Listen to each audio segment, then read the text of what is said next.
ជំរាបសួរបងប្អូនទាំងអស់គ្នាថ្ងៃនេះមកបង្ហាញ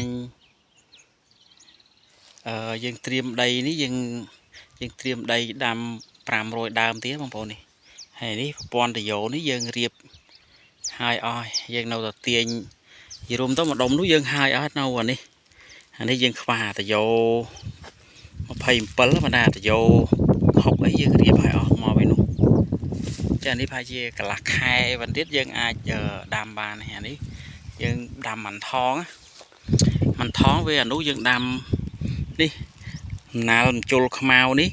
អាមិនថងទៅលើនឹងយើងដាំ200ចានេះយើងត្រៀមដាំ500ទៀតនៅក្នុងចេកនេះនោះវាទៅដល់នោះប៉ុន្តែយើងមើលអត់សូវឃើញដោយសារវាបាំងចេកប៉ុន្តែអាកាប៉េនេះយើងហៅអិចមកកាយនេះវាអត់សូវជាស្អាតទេប៉ុន្តែយើងដាំហើយចាំយើងគៀវាយកចប់ឆាយវាតិចទៅយើងតាមបានហើយយើងស្រោចទឹកយូរទៅដីវារៀបវាស្រុតអីទៅវារៀបស្មើហើយប៉ុន្តែអានេះកាប៉េនេះយើងធ្វើរៀងធំ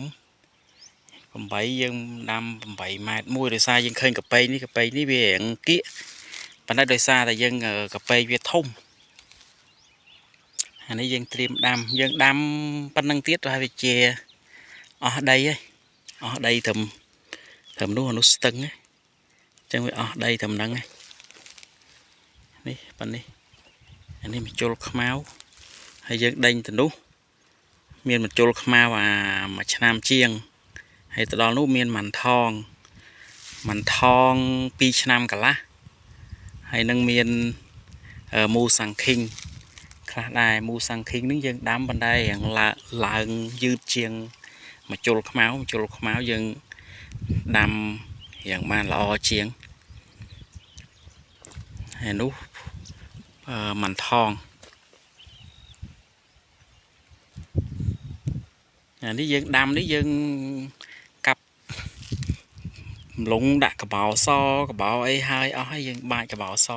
ប៉ុន្តែយើងបាចអត់បានទាំងអស់បើនោះយើងបាចបានច្រើននេះយើងបាចបានតិច